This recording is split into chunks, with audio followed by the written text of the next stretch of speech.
ബോസിൽ കണ്ടന്റ് ഉണ്ടാക്കാനായി കഴുതക്കുട്ടി ഒന്നും ചെയ്തിട്ടില്ലെന്ന് Bigg Boss Malayalam season 6 first റണ്ണറപ്പായ അർജുൻ. കഴുതക്കുട്ടി തന്നെ വഴക്കുണ്ടാക്കാൻ പോണം, എന്ത് വള്ളി കയറി പിടിക്കണം എന്നൊക്കെ വിചാരിച്ചാണ് ചിലർ ബിഗ് ബോസിലേക്ക് വരുന്നത്. ചിലരെ അങ്ങനെ കണ്ടിട്ടുണ്ടെന്നും അർജുൻ പറയുന്നു. എൻ്റെ യഥാർത്ഥ വ്യക്തിത്വം എന്താണോ അത് തന്നെയാണ് ഞാൻ കാണിച്ചിട്ടുള്ളത്. അല്ലാതെ ഗെയിമിന് വേണ്ടി ഞാൻ വ്യക്തിത്വം മാറ്റുകയോ എന്തെങ്കിലും ക്രിയേറ്റ് ചെയ്യുകയോ ചെയ്തിട്ടില്ല. എന്ത് സംഭവിക്കുന്നുവോ അതിനനുസരിച്ച്, അല്ലെങ്കിൽ എനിക്ക് ഫീൽ ചെയ്യുന്നതിന് അനുസരിച്ചാണ് ഞാൻ റിയാക്ട് ചെയ്യുന്നത്. അല്ലാതെ എല്ലാ വിഷയത്തിലും പോയി ഇടപെടാറില്ല. എൻ്റെ ഒരു പേഴ്സണാലിറ്റി അങ്ങനെയാണ്.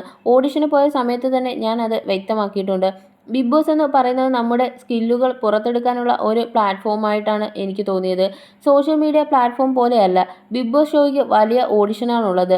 അവിടെ എനിക്ക് ചെയ്യാൻ പറ്റുന്നതിൻ്റെ പരമാവധി ഞാൻ കാണിക്കും. ജാൻമണിയുടെയും നോറയുടെയും ഒക്കെ കാര്യത്തിൽ ഞാൻ ചെയ്തത് അതാണ്. ഞാൻ പ്ലാൻഡ് ഒന്നും അല്ല.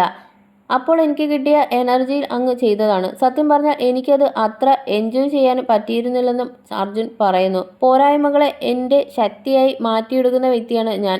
അതിൽ നിന്ന് നേട്ടം ഉണ്ടാക്കുകയും സന്തോഷിക്കുകയും ചെയ്യുന്നു. ഇത് എൻ്റെ മൂന്നാമത്തെ ബിഗ് ബോസ് ഓഡിഷനാണ്. ആളുകളെ പറ്റിച്ചിട്ടോ അല്ലെങ്കിൽ ഇത് എൻ്റെ കുറവാണെന്ന് പറഞ്ഞു കാണിച്ചിട്ടോ മുന്നോട്ട് പോകാൻ താല്പര്യമുള്ള വ്യക്തിയല്ല ഞാൻ. ബിഗ് ബോസിന് ശേഷം എൻ്റെ പിന്തുണച്ചവരെ തൃപ്തിപ്പെടുത്തുന്ന രീതിയിലായിരിക്കും ഞാൻ മുന്നോട്ട് പോവുക. ബിഗ് ബോസിലേക്ക് പോകുമ്പോൾ ആരോടും ഫ്രണ്ട്ഷിപ്പൊന്നും വെക്കരുതെന്ന ചിന്തയായിരുന്നു.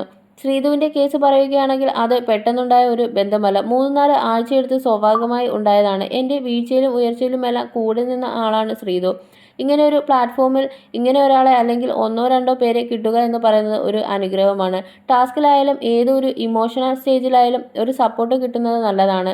ഇങ്ങോട്ട് മാത്രമല്ല അങ്ങോട്ട് കൊടുക്കാനും പറ്റുന്ന ഒരു കെയറിംഗ് ആണ്. സിജോ, ഗബ്രി, ജാസ്മിൻ എന്നിവരുടെ കാര്യങ്ങളിലൊക്കെ അങ്ങനെ തന്നെ. ടാസ്കും തർക്കങ്ങളുമൊക്കെ ഉണ്ടെങ്കിലും ആവശ്യമായ ഘട്ടത്തിലൊക്കെ ഞങ്ങൾ കൂടെയുണ്ടടാ എന്ന് പറഞ്ഞ് ഓടിയെത്താൻ ആളുണ്ടെന്നുള്ളത് നല്ലതാണ്. പുറത്തുനിന്ന് എങ്ങനെയാണെന്ന് പറയാൻ സാധിക്കില്ല. അതിന് ഉള്ളിലാവുമ്പോൾ മാത്രമേ ആ പിന്തുണയുടെ ശക്തി മനസ്സിലാക്കാൻ സാധിക്കുകയുള്ളൂവെന്നും അർജുൻ വ്യക്തമാക്കുന്നു.